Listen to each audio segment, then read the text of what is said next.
contes de l'ancienne Égypte. Satni, prince royal, qui porte sur la tempe, bien que père déjà, la tresse des enfants, du grand temple de Phta descend la large rampe. Bras, éternel soleil, dans les cieux triomphants, quittant, jeune et joyeux, le sang d'Isis, sa mère, monte au fond des déserts, aux sables étouffants. Et l'antique Memphis, rien n'est éphémère, plus haut que ses palais élève ses tombeaux, dont l'ombre inviolée enferme sa chimère. Mais cette nuit que Moïse, autre calme et beau, soudain vit passer sous les brillants portiques une femme aux yeux vifs ainsi que deux flambeaux, couverte de joyaux figures mystiques et de longs vêtements brodés d'un très grand prix. Comme cortège, elle a de nombreux domestiques. Le prince, à son aspect, s'est arrêté, surpris. Ses longs yeux sont si doux, sa bouche si hautaine, qu'un désir invincible entre en ce cœur épris. Il est le fils du roi, la conquête est certaine. Puis ce n'est, après tout, qu'un caprice léger. Il suit la jeune femme en sa marche lointaine. Mon père, cette ville est, dit-elle, étranger. C'est un homme puissant, grand prêtre de Bubaste. Je suis pur, à mon lit il ne faut point songer. Lui, qui vit dans l'orgueil, dans la pompe et le faste, et qui jamais encore n'éprouva de refus, l'aime pour sa pudeur et sa fierté de caste. Ce fils des pharaons se trouble, tout confus. Son front, qui s'arrasant de la double couronne, rougit. Mais il proteste en longs propos diffus. Elle, un éclair aux yeux, sourit et lui pardonne. Ses lourds cheveux tressés tombent sur son col nu. Ses anneaux, en marchant, font un bruit monotone. Elle dit simplement et d'un air ingénu: je m'appelle Taïa. Viens dans notre demeure. Tu me respecteras, puisque c'est convenu.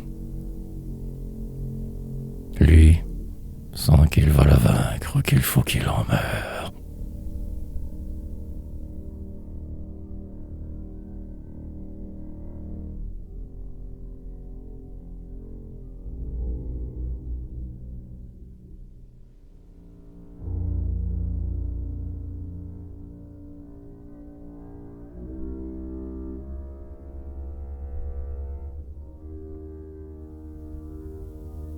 Dans un léger canot construit en papyrus, tous deux ont traversé le large bras du fleuve, sur la rive duquel s'ouvrent les bleus lotus. Taïa songe conduire habilement l'épreuve. Sa lèvre rouge garde un pli mystérieux. L'œil ardent de cette nuit, de sa beauté s'abreuve. Dans la riche maison, il entre, curieux. Les murs sont recouverts d'onyx et d'émeraude. Il suit la chaste fille au doux front sérieux. Elle va jusqu'en haut. L'atmosphère plus chaude se charge de parfums pénétrants et subtils.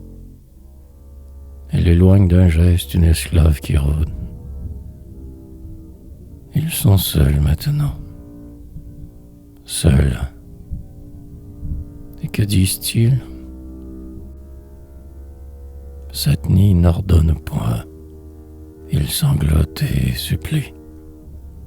Elle, de son réseau, tend et serre les fils. Voici que s'ouvre enfin sa lèvre si jolie. Je suis pire. Il me faut. Si je cède, tes biens que tu me donneras pour ma honte accomplie. Et le prince répond: oui, si tu m'appartiens, tu posséderas tout. Mon or, mes fines pierres, mes perles, mes émaux, mes coursiers syriens. Signe-le, dit Taïa sans baisser les paupières.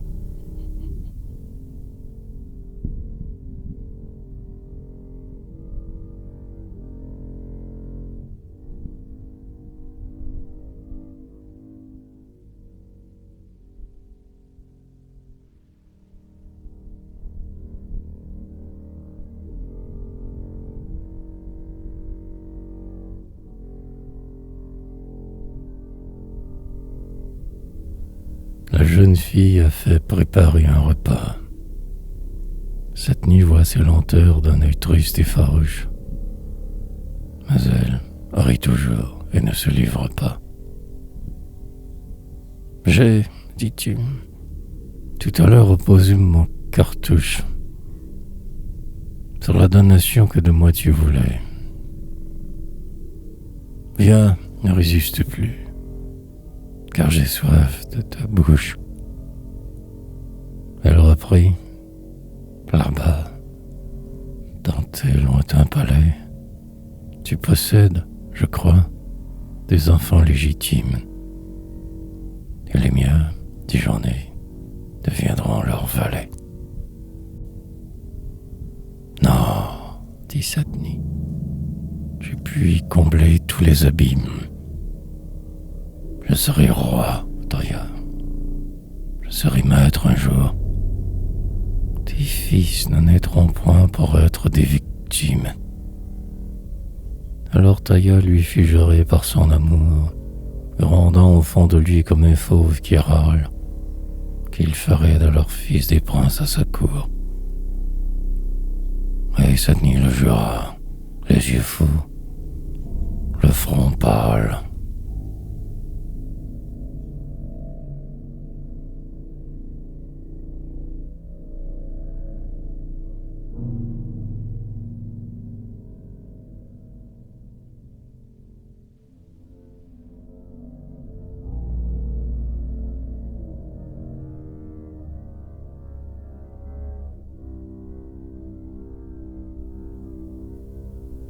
Dans leur riant boudoir, ils sont tous deux assis.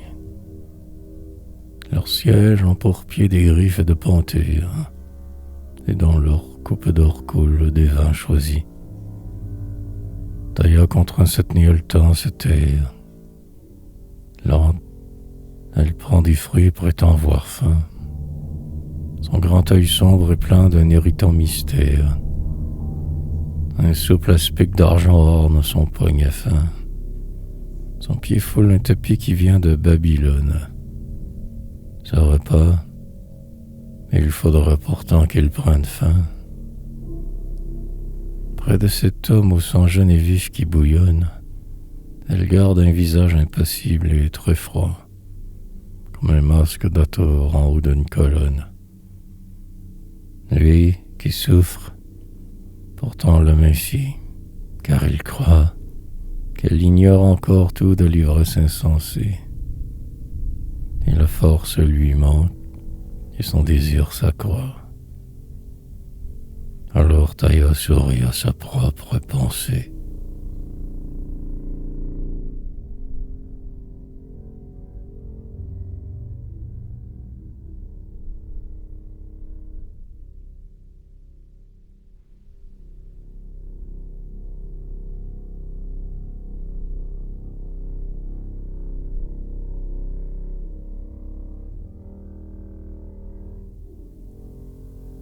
Du jardin tout à coup montent des sons joyeux.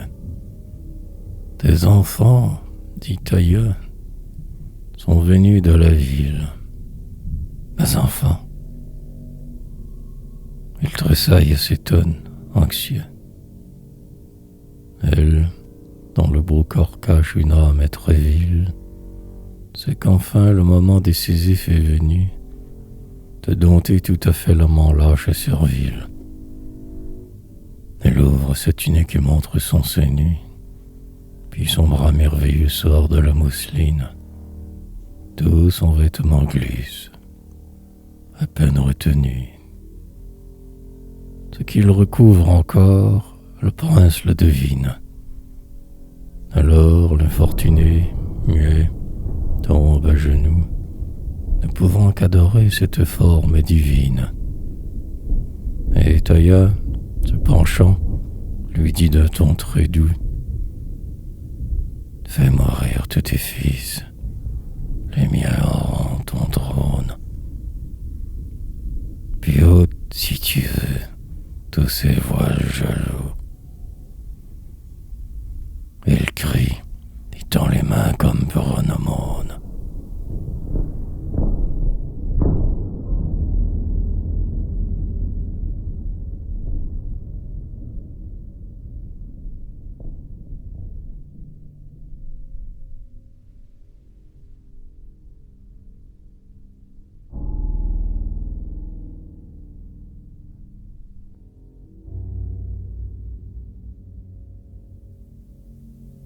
Sur le grand lit d'ébène et d'ivoire ajouré, parmi les draps soyeux que son corps souple froisse, Taïa met la splendeur de ses membres nacrés. Cette nuit, n'espérant plus que son amour décroisse, pour l'assouvir enfin n'a prononcé qu'un mot. À présent du jardin montent des cris d'angoisse. Blême, le prince laisse échapper un sanglot, mais Taïa le regarde, impérieuse et tendre. Sous sa prunelle aiguë, il s'apaise aussitôt. Tout se tait. Aucun bruit ne se fait plus entendre.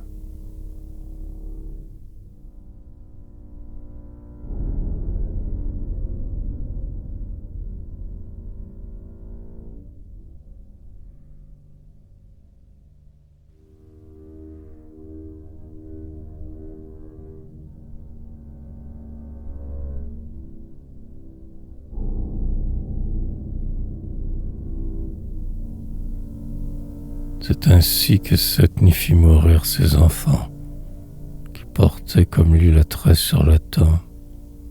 Pour la femme qu'il vit, sous les cieux triomphants, du grand temple devent à gravir la large rampe.